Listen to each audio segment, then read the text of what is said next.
We're reading John chapter 7 today. After these things, Jesus was walking in Galilee, for he was unwilling to walk in Judea because the Jews were seeking to kill him. Now the feast of the Jews, the Feast of Booths, was near. Therefore his brothers said to him, "Leave here and go into Judea, so that your disciples also may see your works which you are doing.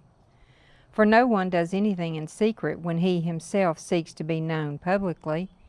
If you do these things, show yourself to the world." For not even his brothers were believing in him. So Jesus said to them, "My time is not yet here, but your time is always opportune. The world cannot hate you, but it hates me because I testify of it, that its deeds are evil. Go up to the feast yourselves. I do not go up to this feast, because my time has not yet fully come."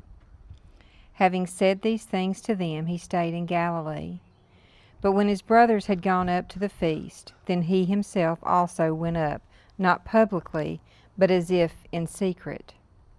So the Jews were seeking him at the feast, and were saying, "Where is he?"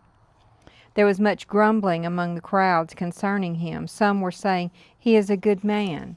Others were saying, "No, on the contrary, he leads people astray." Yet no one was speaking openly of him for fear of the Jews. But when it was now the midst of the feast, Jesus went up into the temple and began to teach. The Jews then were astonished, saying, "How has this man become learned, having never been educated?" So Jesus answered them and said, "My teaching is not mine, but his who sent me. If anyone is willing to do his will, he will know of the teaching, whether it is of God or whether I speak from myself. He who speaks from himself seeks his own glory, but he who is seeking the glory of the one who sent him, he is true, and there is no unrighteousness in him. Did not Moses give you the law, and yet none of you carries out the law? Why do you seek to kill me?" The crowd answered, "You have a demon. Who seeks to kill you?" Jesus answered them, "I did one deed, and you all marvel.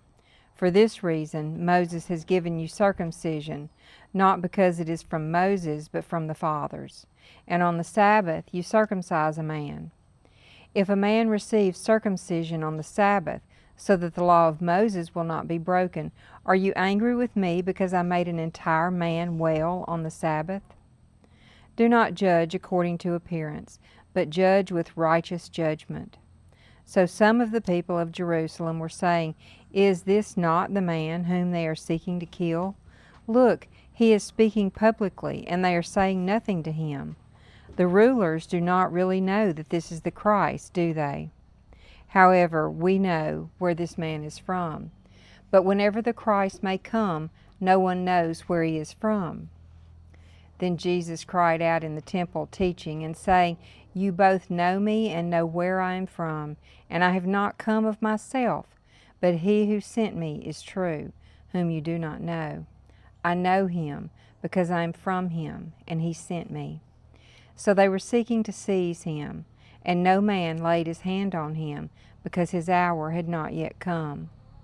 But many of the crowd believed in him, and they were saying, "When the Christ comes, he will not perform more signs than those which this man has, will he?"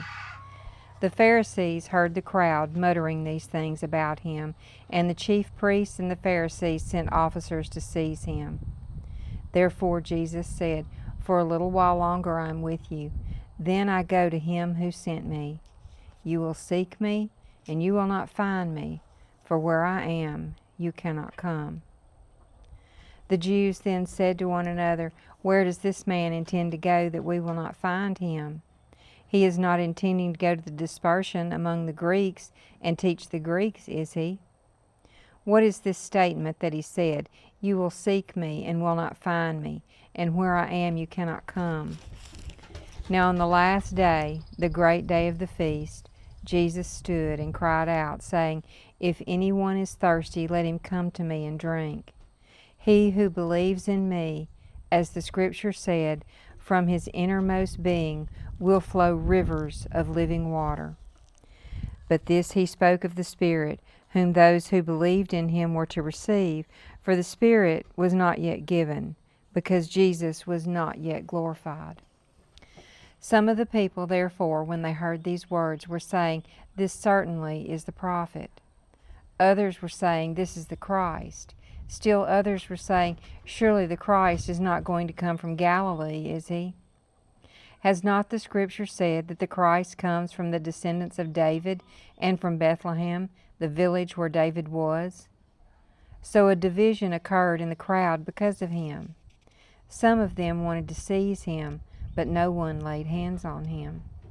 The officers then came to the chief priests and the Pharisees, and they said to them, "Why do you not bring him?" The officers answered, "Never has a man spoken the way this man speaks." The Pharisees then answered them, "You have not also been led astray, have you? No one of the rulers or Pharisees has believed in him, has he? But this crowd, which does not know the law, is accursed." Nicodemus, he who came to him before, being one of them, said to them, "Our law does not judge a man unless it first hears from him and knows what he is doing, does it?"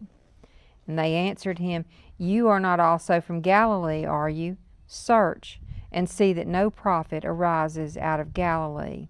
And everyone went to his home.